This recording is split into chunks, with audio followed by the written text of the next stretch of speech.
Olá, tudo bem? Luiz Soares aqui, tá? E agora é assim, no vídeo passado eu terminei falando para vocês como é que nós sairemos da crise 29. Então, você já entendeu o mecanismo da crise, tá? Então agora nós temos que ver como é que nós vamos fazer para sair da crise. Então aí vem o chamado que New Deal, ou seja, um novo acordo, uma maneira de você sair da crise de 29. Então o que nós vamos fazer?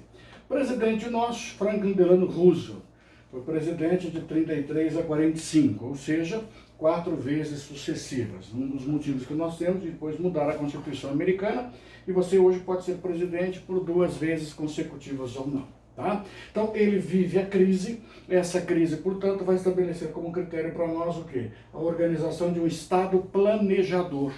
Um Estado planejador, um Estado que intervém na economia. A crise 29 foi uma crise do liberalismo. Nós vimos um excesso de liberalismo. Agora nós vamos fazer o quê? Trazer o Estado de volta para a economia. Trazer esse Estado de volta para a economia significa dizer o quê? Que o Estado então vai começar a interferir. De que maneira? Primeira coisa que nós fazemos, proibir a exportação de ouro. Ou seja, o ouro seria basicamente a ideia de um lastro econômico. Então nós vamos proibir que esse ouro saia. Tá? Na sequência nós vamos desvalorizar o dólar. Essa desvalorização do dólar com qual objetivo? Tentar favorecer o processo da exportação. Nós queremos favorecer a exportação para quê? Para ver se nós conseguimos arrumar dinheiro nos Estados Unidos. Tá? Criamos então o famoso ato de emergência para os bancos. Ato de emergência para os bancos foi uma reforma do sistema financeiro. Qual é o objetivo disso? O objetivo seria evitar a especulação. Ou seja, nós vamos criar regras para evitar que os bancos se unam e façam o quê? Comprem as ações na baixa como fizeram na crise 29. Ou seja, aquela crise que começou em 29, quando a Bolsa de Valores faliu, o motivo teria sido o quê? A intensa especulação feita pelo sistema financeiro. Então agora esse ato de emergência para os bancos tem qual objetivo? Evitar simplesmente que esses bancos voltassem a especular. E ao mesmo tempo nós estamos tentando tirar o banco da situação falimentar em que eles se encontravam. Ou seja, o sistema financeiro americano faliu. Tá? Diante disso, o que nós vamos fazer? Diminuímos os juros. Cara, por que eu diminuo o juro? Porque você vai comprar crédito. Então se você comprar a crédito com juro mais barato, você vai comprar. Então a ideia básica é fazer com que você volte ao consumo. Todo o nosso pepino, moçada, gira ao redor do quê? Consumo. Enquanto você estiver indo comprar, não há problema algum. Enquanto você está comprando, o mundo funciona alegre, feliz e saltitante, tá? Quando você para de comprar, aí começamos a ter um problema sério. Então tá aqui, ó, nós devemos facilitar o quê? A sua compra, tá? Associamos isso, estimulando as exportações. Por que eu quero estimular a exportação? Diminui o dólar, cara. Quando diminui o dólar, facilita para você comprar. Imagina o seu real, por exemplo, valendo hoje $1, por exemplo, ou então R$1 valendo $3. Imagine que loucura, tá? Você paga um pouco mais de 5 pila cada dólar, então imagine se de repente você invertesse o processo. Então facilita para quê? As suas exportações, por isso você faz uma desvalorização desse dólar, tá? Associamos a isso o famoso AAA. O AAA é um sistema de ajustamento agrícola. Uma lei de ajustamento agrícola. Por qual motivo? Porque eu tenho que adequar a minha produção ao consumo. Todo o critério nosso é esse. Como é que eu vou adequar a produção ao consumo? Como é que eu vou fazer com que o seu dinheiro chegue até as empresas, para que você pudesse fazer com que a economia começasse a andar? Então, dessa forma, o que nós vamos fazer para você? Olha só que legalzinho, está aqui, ó. Nós vamos reduzir algumas áreas. Olha que coisa de louco. O banco emprestará para você se você diminuir a área plantada. É o troço mais louco que a gente já viu. Então, se você reduzir a área da cana, a área do milho, a área do tabaco, a área do trigo, a área do algodão, a área do gado. Se você diminuir, ou seja, eu tenho 100 bois, agora eu só tenho 30 bois. Então, se você tiver 30 bois, eu te arrumo dinheiro. Olha que loucura. Não, eu tenho 100, quero ter 130. Então eu não te dou dinheiro, não. Se você diminuir a quantidade de boi, eu te arrumo dinheiro. Diminui a área plantada, eu arrumo dinheiro. Diminui a área plantada de milho, eu te arrumo dinheiro. Motivo, estou tentando adequar produção com consumo. Lembra que a crise 29 foi superprodução com subconsumo? Superprodução com subconsumo. O que eu quero fazer agora ali? Eu quero adequar, eu quero equilibrar produção com consumo. Então, se eu equilibrar produção com consumo, o preço tende a subir. Olha que loucura. Porque se eu tenho muita produção e pouco consumo, o meu preço vai despencar. Então eu tenho que equilibrar essa balança, tá? E como é que nós vamos fazer? Reduzindo as áreas plantadas. Quando eu reduzo as áreas plantadas, eu também jogo um sistema na indústria, o National Industrial Recovery Act, chamado simplesmente de NIRA. É uma lei de recuperação da indústria nacional. Então, ó, eu fiz uma lei para os bancos, eu fiz uma lei para o setor agrícola e faço uma lei para a indústria. Normalmente o NIRA aparece bastante em prova, tá? O que foi o NIRA, portanto? Eu vou organizar a minha indústria. De que maneira? Primeiro, eu tenho que aumentar os preços, tá? Como é que nós vamos aumentar o preço? Então, aqui, ó, já estou reduzindo as áreas para que eu possa ter o quê? Uma diminuição da produção, tentando fazer com que eu equilibrasse produção com consumo. Então, eu vou aumentar o preço. Aumentar o preço, diminuindo a produção. Ou seja, se eu diminuir a oferta, o preço naturalmente sobe. Você está acompanhando aí uma crise do petróleo agora, acontecendo agora. Pode reparar, o petróleo caindo de preço. Por qual motivo? A produção está aumentando, alguns países produtores não chegaram num acordo, então a tendência é que o preço continue o quê?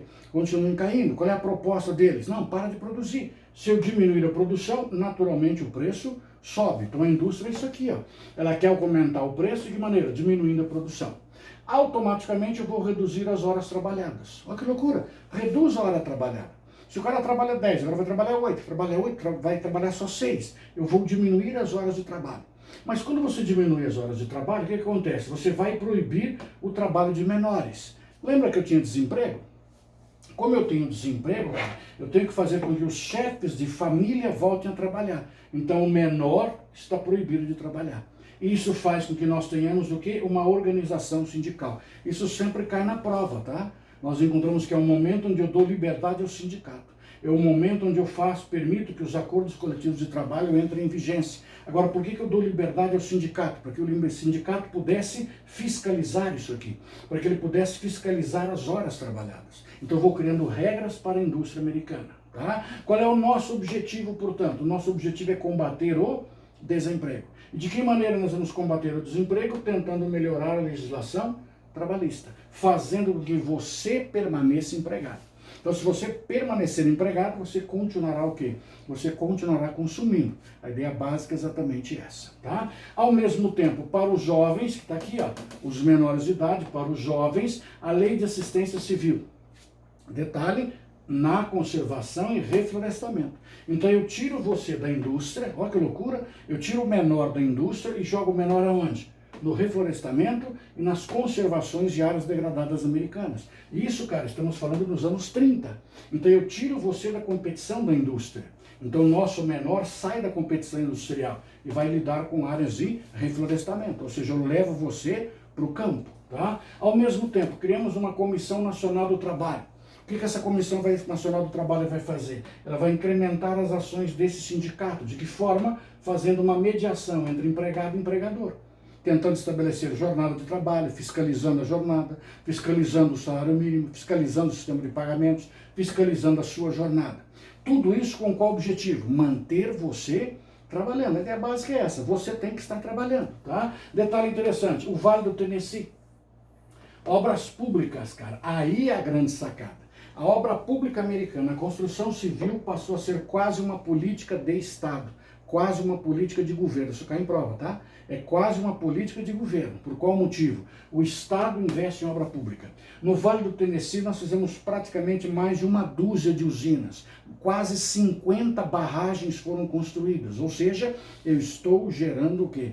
Emprego. Então, essa geração de emprego por meio da construção civil é quase uma política de governo, praticamente uma política de Estado. A construção civil passou a ser quase uma arma do Estado para que ela pudesse gerar o quê? Emprego. Motivo, eu tenho que sair dessa crise. Tá? Criamos ainda a Lei Wagner, de 35, que é para quê? A liberdade de organização sindical. Qual é o objetivo disso? Para que você possa fiscalizar tudo isso que estaria sendo feito aqui. Tá? Da mesma maneira que nós vamos criar uma lei de segurança social, estabelecendo benefícios à velhice. Por qual motivo? Sempre tem a situação. E quando o cara para de trabalhar? Se o cara parar de trabalhar, eu não posso jogar ele por nada. Se eu jogar ele por nada, simplesmente vai acontecer o quê? Eu não tenho como esse cara sobreviver. Então o que nós vamos ter? Uma lei de amparo a essa velhice. A lei de amparo garante que você continue consumindo. O grande pepino é esse, você deve consumir. E criamos isso aqui, a lei dos justos padrões de trabalho, criado nos anos de 38. Tá? O que a lei dos justos padrões de trabalho criou?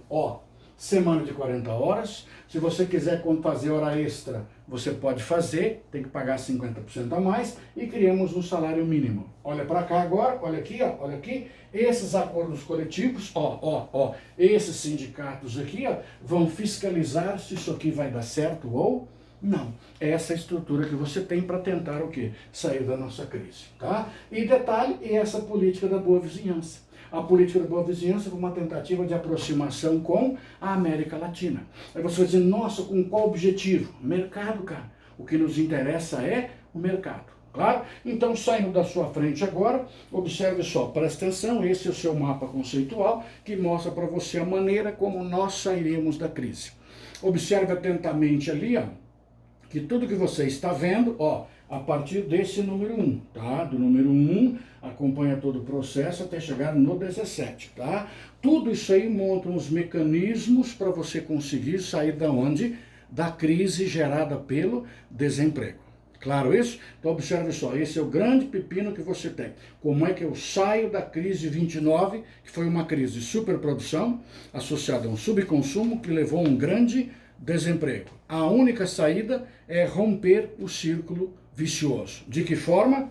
Olha aqui, criando-se um círculo virtuoso de geração de emprego. Se você gera emprego, a tendência natural é que você saia da crise. Fechou? Grande abraço do Ulisses Soares para você. Continue estudando. Até um próximo vídeo.